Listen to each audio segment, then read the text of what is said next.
Relax. You're late, all right?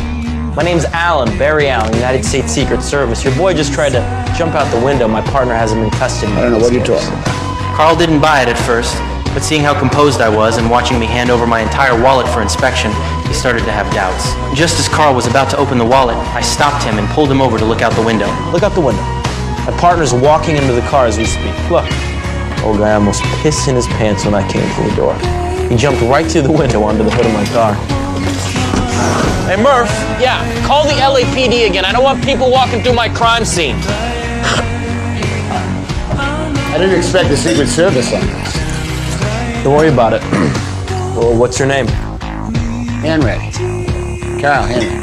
Just like that, Carl believed me. To demonstrate my professionalism, I turned the tables and asked to see Carl's credentials. He handed them over. Well, tough luck, Carl. 5 minutes earlier, you would have landed yourself a pretty good collar. It's all right. While talking, I gathered up the printer and checks and asked Carl to watch the scene for me. Then I just walked out of the room. I didn't even take my wallet. At this point, Carl thought to himself that after all this time chasing me, he'd finally caught this master con man. He finally relaxed, sat down on the bed, and even started laughing. But as he laughed, he felt something wasn't quite right, so he opened the wallet to check. What he saw left him stunned. Inside were nothing but ads for various products, salads, desserts, and the like.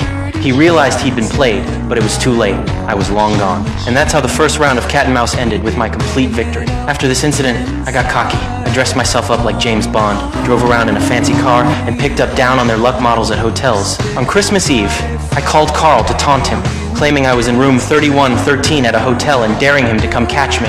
Carl had been fooled once already, so naturally he didn't believe me, but he seemed to see right through my psychology.